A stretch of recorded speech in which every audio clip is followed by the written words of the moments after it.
মেলায় গেছিল, এই জগন্নাথের জন্য এই 3টি মালা নিয়ে এসেছে।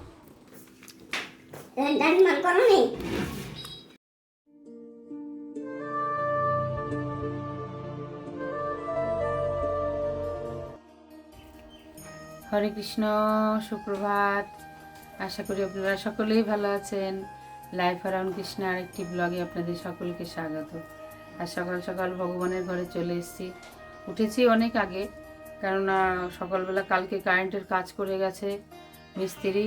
সেই উপরের ঘর পরিষ্কার করতে করতে প্রায় 1-1.5 ঘন্টা লেগে গেছে আমার। ঘর ঝাড় দিয়ে মুছে পরিষ্কার করে বিছানা পেতে, তারপরে আজকে ভগবানকে একটু জাগাতে দেরি হয়ে গেছে আমার। আর আজকে বিশেষ কারণে এই ভিডিওটা করছি, আর একটা কারণে, এই যে আমার মেয়ে মেলায় গেছিলো, এই জগন্নাথের জন্য এই 3টে মালা নিয়ে এসছে। বাচ্চারা যেমন বাড়িতে, বড়রা যেমন বাইরে গেলে পরে বাচ্চাদের জন্য বাড়ির জন্য কিছু নিয়ে আসে, তাই আমার জগন্নাথের জন্য আমার মেয়ে এই 3খানা মালা নিয়ে এসছে। এই যে আমার দেখে এত আনন্দ লাগছিল যে ওর এত উপলব্ধি হয়ে গেছে যে ভগবানের জন্য কিছু কিনতে হবে বাইরে গেলে। ওর বাবাও যখন বাইরে যায় কোথাও আমাদের ছাড়া বাইরে যায়, তখন ওর বাবাও আমার জগন্নাথের জন্য মালা তাহলে কিছু না কিছু কিনে নিয়ে আসবেই, কিছু নিয়ে আসবে। বড় মেয়ে আসলে পরে জগন্নাথের জন্য নানান রকমের মিষ্টি নিয়ে আসে। যেদিন নৃসিংহ চতুর্দশী থাকে ও নানান ধরনের বাজারের ভালো ভালো ভালো ভালো মিষ্টি নিয়ে আসে। এই যে এত সুন্দর মালাগুলো নিয়ে এসছে, আজকে সেই মালাগুলো পরাবো, আপনাদের দেখাবো। আমার তো খুব আনন্দ লাগছে যে বাড়িতে একটা ছোট্ট বাচ্চা থাকলে যেমন চিপস, কুরকুরি, ক্যাডবেরিজ নিয়ে আসে, তেমনি আমার জগন্নাথের জন্য কি সুন্দর মেলায় কালকে ঘুরতে গেছে, মেলার থেকে নিয়ে এসছে। হরে কৃষ্ণ। আমার ভগবানকে কত সুন্দর লাগছে আজকে। এই যে আমার মেমে এই মালাটা কিনে নিয়ে এসেছে মেলা থেকে, আজকে পরিয়ে দিয়েছি ভগবানকে। 3টি মালা নিয়ে এসছে। কত বুদ্ধিও, মেলায় গিয়ে নিজের জন্য জিনিস কিনতে হয় অল্প বয়সে বাচ্চারা, আর ও কি সুন্দর ভগবানের জন্য মালা কিনে নিয়ে এসছে। কত বুদ্ধি হয়েছে ওর। ভগবানের ভোগে দেওয়া হয়েছে চিড়ে মাখা, চিড়ে দিয়ে, খেজুরের গুড় দিয়ে, কলা দিয়ে, তারপরে মেখে আর ফল দিয়ে ভোগ লাগিয়েছি। হরে কৃষ্ণ। আজ আমার ভগবানের ভোগে রান্না হচ্ছে সোয়াবিন, এখানে অন্ন বসানো হয়ে গেছে, আর হবে কুমড়ো, আলু আর লাল শাকের ডাঁটা দিয়ে সবজি।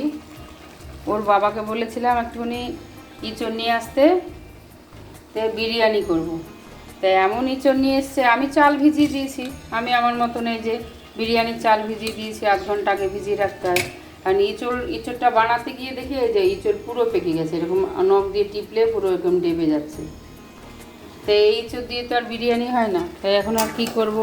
এদিকে ইঁচড়ের মধ্যে ক্যাপসিকাম দেবো মনে করেছিলাম, ক্যাপসিকামও বড় বড় করে কেটেছি। এই যে শসার স্যালাড বানাবো, ক্যাপসিকাম দিয়ে বিরিয়ানি করব, আর করা হলো না। এখন আর কি করব, ওই সোয়াবিন করব মনে করেছিলাম, সোয়াবিন রান্না শুরু করেছি। ইঁচড়টা আর হবে না, ওটা পুরো পেকে গেছে, আর রান্না করা হবে না। এখন দুপুরবেলা ভগবানের ঘরে চলে এসেছি, ভগবানের ভোগও হয়ে গেছে, ভগবান এখন বিশ্রাম নেবে।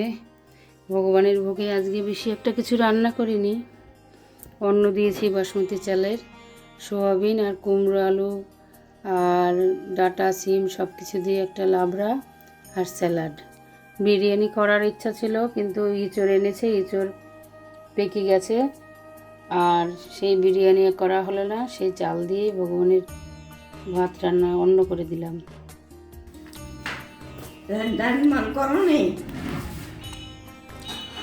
কোনো পানি নেই মনে হয়।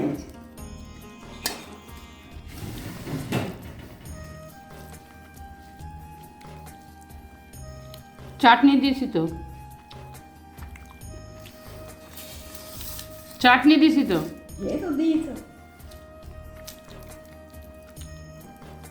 তোমার চাটনি হলেই তো ভাত খাওয়া হয়ে যায়।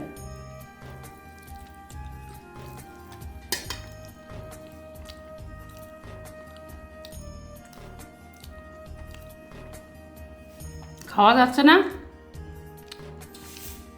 খাওয়া যাচ্ছে নাকি?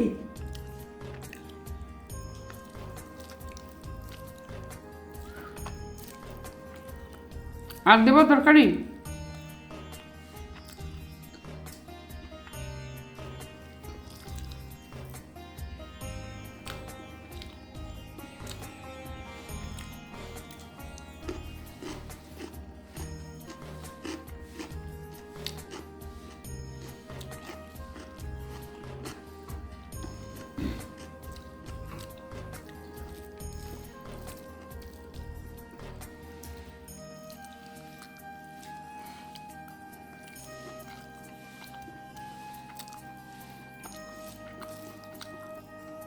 সোয়াবিন করেছি নেবা?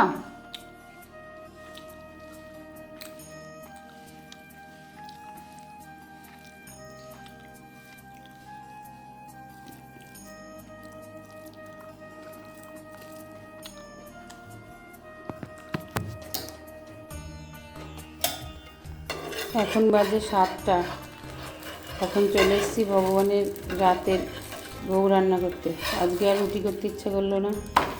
এখন মনে করলাম ভগবানকে একটু গোলা রুটি করে দেই, গোলা রুটি আর মিষ্টি দিয়ে ভগবানকে ভোগ লাগিয়ে দেবো। রুটি করতে ইচ্ছা করে না, বেশিক্ষণ দাঁড়িয়ে থাকতে পারি না। মনে করেছি গেলাম কি একটু কোমরটা ভালো হয়ে গেছে, দেখছি না, আবার বেশিক্ষণ দাঁড়িয়ে থাকলে আবার কষ্ট হচ্ছে।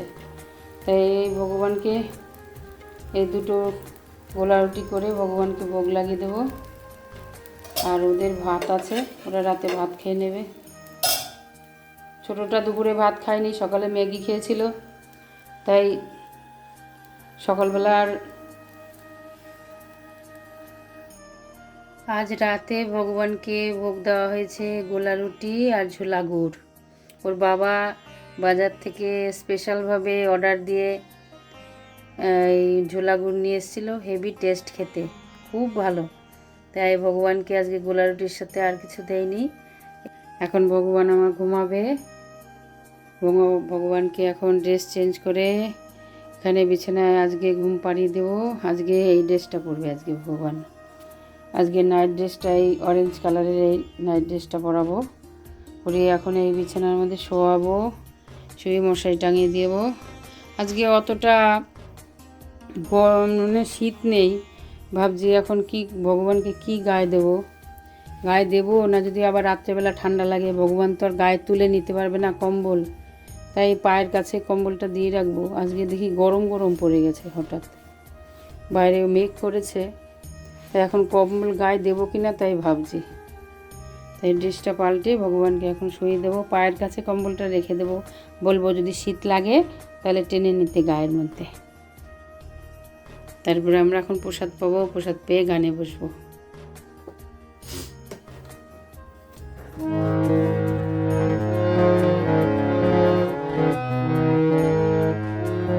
হরে কৃষ্ণ। আমি এখন চলে এসেছি আমার গানের রিয়াজে। আমার পুজো দেওয়া হয়ে গেছে, ভগবানকে শয়ন দিয়ে দিয়েছি। শয়ন দিয়ে এখন কি করব, এখন তো আমার গানের টাইম। গান করতে বসলে আমার একটা বাজে অভ্যাস আছে। ধরুন আমি ঠিক করলাম যে আমি আজকে 3টে গান প্র্যাকটিস করব, 1-1.5 ঘন্টায় 3টে গান প্র্যাকটিস করব, শুধু ওই 3টে গানই করব। এমন একটা বাজে অভ্যাস আমার যে ধরুন আমি যে গানটা আমার সারাদিন আমি শুনেছি হয়তো, সেই গানটা আমার ওই 3টে গান বাদ দিয়ে অন্য গান করা শুরু করে দেবো, ওটা ছেড়ে আরেকটা গান করা শুরু দেবো। দেখা গেল ওই 3টে গান আমি আর প্র্যাকটিসই করলাম না। খুব বাজে একটা অভ্যাস আমার। চেষ্টা করি যে ওই 3টে গানই এই সপ্তাহে গাইবো এবং খুব সুন্দর করে গাইবো। যখন রেকর্ডিং করতে যাই তখন ভুল হয়ে যায়, আর আমার মেয়ে বকে যে গান করতে বসলেই তুমি তখন অন্য গান ঢুকিয়ে দাও, সেই জন্য তোমার ঠিক মতন প্র্যাকটিস হয় না, আর তুমি গান করতে গেলে বসলেই ভুল করে ফেলো। কিন্তু ঘরে যখন রেকর্ডিং করি তখন আমার গান ভুল হয়, কেন জানি না।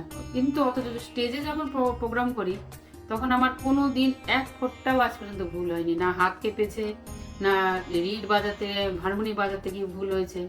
স্টেজে প্রোগ্রাম করতে গেলে তখন আমার কোনো প্রবলেম হয় না, অথচ ঘরে যখন রেকর্ডিং করতে বসি তখন আমার ভুল হবেই হবে। মেয়ে সামনে বসে থাকবে আর চোখ রাঙাবে, এরকম করে চোখ রাঙাবে যে ভুল হলো তোমার। ঠিক ধরতে পারে যে আমি কোন জায়গায় ভুল করেছি। একটা রিড যদি আমি ভুল বাজাই, ও সঙ্গে সঙ্গে ধরে ফেলবে যে আমি একটা রিড ভুল বাজিয়েছি। ও কিন্তু নিজে গান করে না, গান শিখতো, ও 8 বছর গান শিখেছে, ছোটবেলার থেকে গান শিখেছে। এখন আর ওর নাকি গান ভালো লাগে না, রেয়াজ করতে ভালো লাগে না, গান করতেও ভালো লাগে না, বলে কি আমার ছেলে, আমার গলা ছেলেদের মতন, আমি গান করবো না। বড়টাকেও গান শিখিয়েছি প্রায় 8 বছর। অনেক জায়গায় গান নিয়ে গেছি ওকে, 2-3 জায়গায় কল্যাণী পর্যন্ত নিয়ে গেছি গান শেখানোর জন্য। তারপরে গিটার শিখেছে, তারপরে ভায়োলিন শিখেছে। এখন কোনো কিছুই শেখে না, কোনো কিছুই করে না।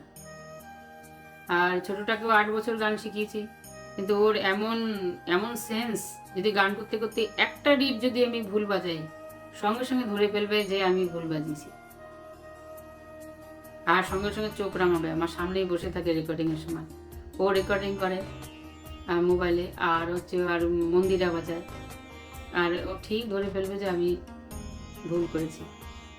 তাই এখন অনেক রাত হয়েছে, আবার কালকে আপনাদের সাথে আবার দেখা হবে। হরে কৃষ্ণ, ভালো থাকবেন, শুভরাত্রি।